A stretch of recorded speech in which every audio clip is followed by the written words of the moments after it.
The hospital corridors were unusually silent that night. The kind of silence that comes after too much noise. Like the air itself was holding its breath.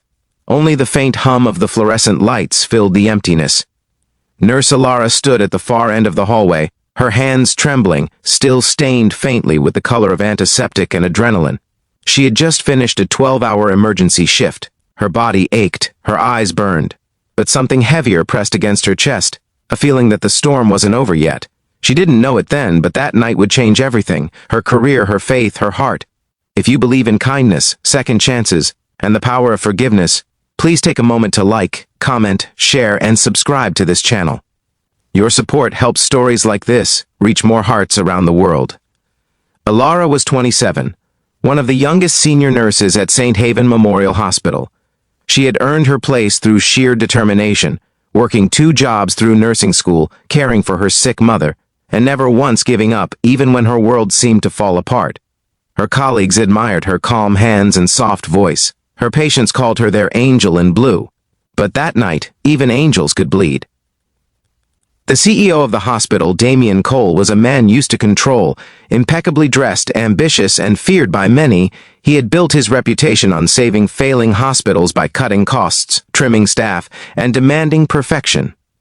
To him, emotions were distractions, and compassion was a luxury. His name meant efficiency, power, and precision.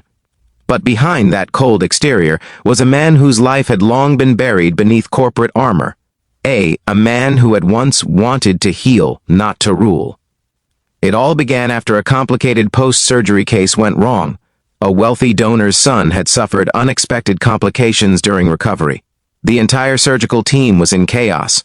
Orders clashed, charts were missing, and somewhere in the confusion, the wrong medication dose was administered. The boy went into cardiac arrest. Alara had been on duty when it happened, and she was the one who noticed the irregularities in his file. She rushed to stabilize him, calling for help, shouting instructions that no one seemed to hear over the panic. They managed to bring him back, but barely, and when the crisis was over, the blame began. The next morning, Damian Cole summoned her to his office. He was calm, too calm, his voice a blade wrapped in silk. He accused her of negligence, of failing to follow protocol. His tone left no space for defense. Alara tried to explain that she had acted to save the patient, that she wasn't the one who made the dosing error, but he wouldn't listen. To him, the damage was already done. His hospital's reputation was at stake, and so he decided she would take the fall. Word spread quickly. Whispers followed her through the corridors. She made a mistake. She almost killed him, the CEO's furious. Within hours, her world collapsed. Her suspension letter came by evening, her badge was taken, and her name, once associated with compassion, was now linked with scandal. But Alara couldn't let it end there. She knew the truth. Someone in the surgical team had altered the medication records to cover their own error, and she was being made the scapegoat. She began to dig quietly, collecting evidence, reviewing security logs, and comparing timestamps. Days turned into sleepless nights as she pieced together the fragments of what really happened. The deeper she went, the clearer it became that the mistake wasn't hers. It was the system's, the hospital's, and indirectly, the CEO's own fault for cutting corners to save costs. The new digital charting software, cheaper and rushed, had glitched during the critical moment. One night, after nearly a week of relentless searching, Alara found what she needed, an internal report buried in the system, confirming the software failure at the exact time of the medication entry. It was the proof that could clear her name, but before she could act, someone leaked a distorted version of her investigation to the media. The headline screamed, "Suspended Nurse Hacks Hospital Records." Damian Cole saw it as the final betrayal. Security found her in the hallway, tears streaking her tired face, clutching her laptop like a lifeline. Damian confronted her himself. The fury in his eyes wasn't just professional, it was personal. "You've destroyed everything I built," he said coldly. She tried to explain, to show him the truth, but in that moment, words failed to bridge the distance between their worlds. He ordered her escorted out of the building and banned from the premises. The next morning, it was all over social media.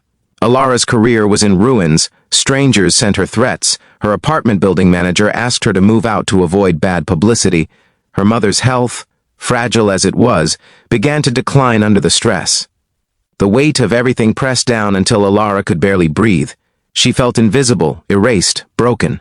And yet, somewhere in the shadows of despair, a spark refused to die. With her mother's encouragement, Alara reached out to a former colleague, Dr. Sienna, a kind-hearted surgeon who had always believed in her. Sienna listened, reviewed the evidence, and was stunned. She urged Alara to bring it to the hospital board directly. "Damien needs to see this," she said. "He won't admit it, but he's lost sight of what really matters." Alara hesitated but agreed. On a rainy morning, she stood again in the same hallway that had once felt like home. This time, she wasn't in her scrubs but in plain clothes, carrying a small folder of printed documents. Damien saw her from across the hall, his expression unreadable. "You shouldn't be here," he said sharply, but she simply placed the folder on his desk.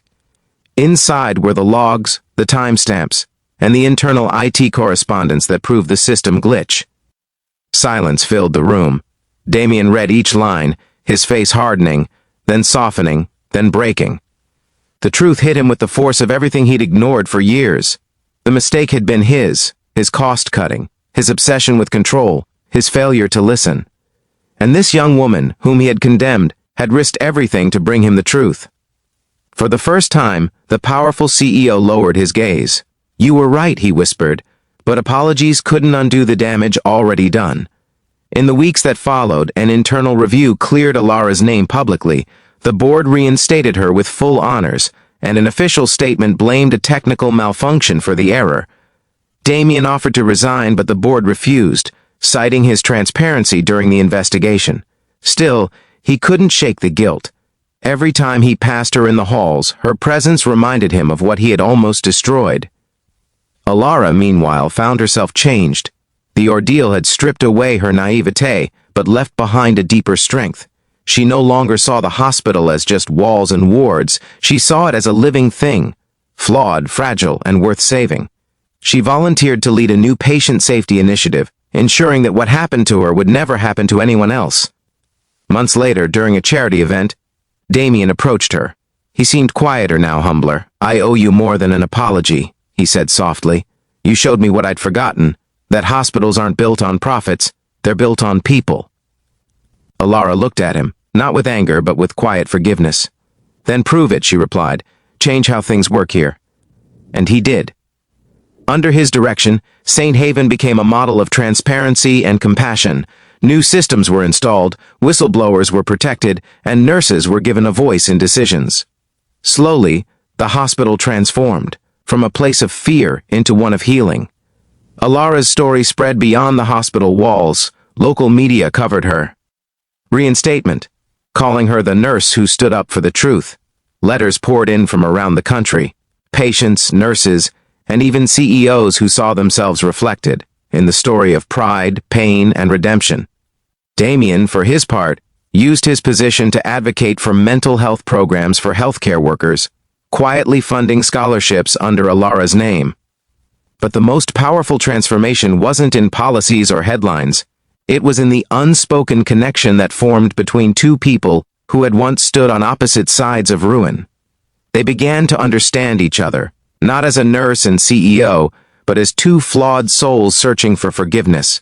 Their bond remained professional but deeply human, rooted in respect and shared redemption. One evening, months after everything had settled, Alara stood again in that same quiet hallway. The lights hummed gently above her, just as they had that night, but the air felt different now, lighter, peaceful. She glanced at the reflection in the glass door, a woman who had been broken, blamed, and rebuilt from the ashes of injustice. A faint smile crossed her lips.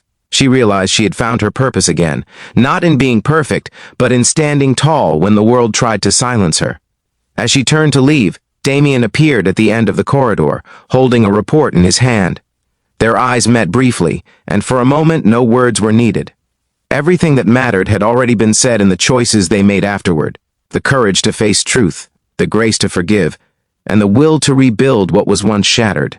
If this story touched your heart, please take a moment to like, comment, share, and subscribe to this channel.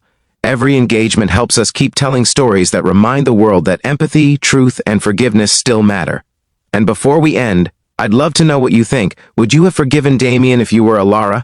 Comment your thoughts below.